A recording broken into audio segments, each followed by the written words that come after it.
All right, so let's pick up here with biogeography.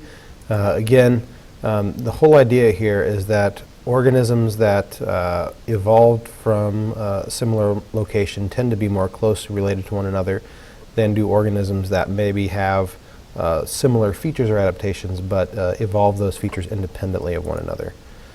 So again, the example that is given in your book is the features of the appendages and skin of sugar gliders and flying squirrels. These organisms have converged on the same solution, but they did so, or they evolved those features independently of one another. So again, organisms that live in the same locality or locale and evolved from a common ancestor are more likely to share more genes with one another than organisms that may have superficially similar features but evolved those features independently of one another. We can see this a number of times in nature where organisms that certainly have significant differences, the example being eutherians and placental animal, or eutherians or placental animals and marsupials. They may have similar features, but those features arose independently of one another. There have been many cases where we've actually been able to observe changes in populations that have occurred over time. Drug resistance in insects and pathogens like viruses and bacteria are well documented. Let's see. Again, you need to use more chemicals over time as more organisms, in this case, the potato beetle, become resistant to certain pesticides. The example that everybody learns in general biology is the changes that occurred in the pepper moth population over time.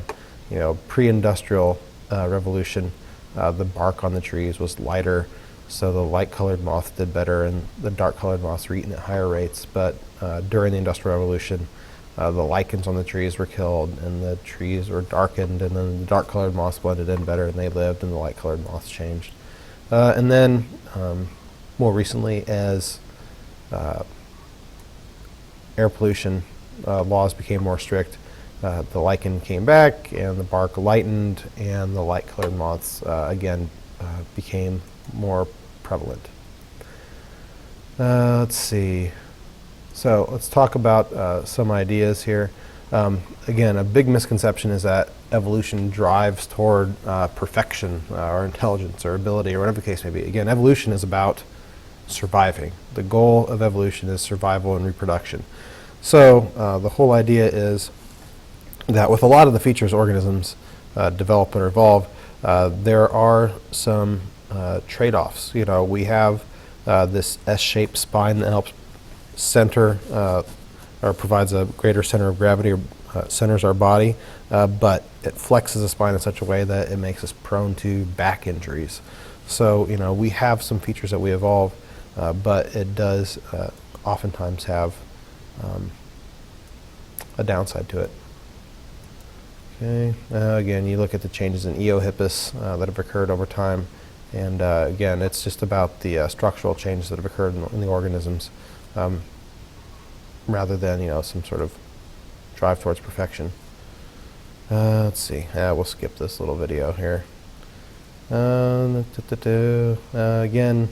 they give the example of these frogs.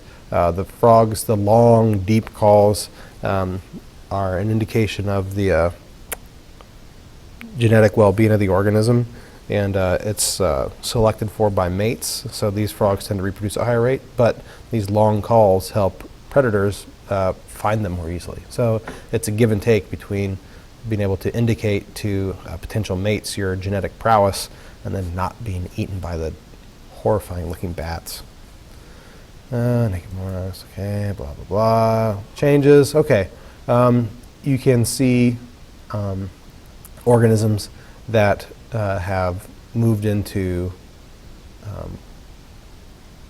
underwater caves, or caves with rivers or streams, that they may secondarily lose their eyes because they're not needed in the dark.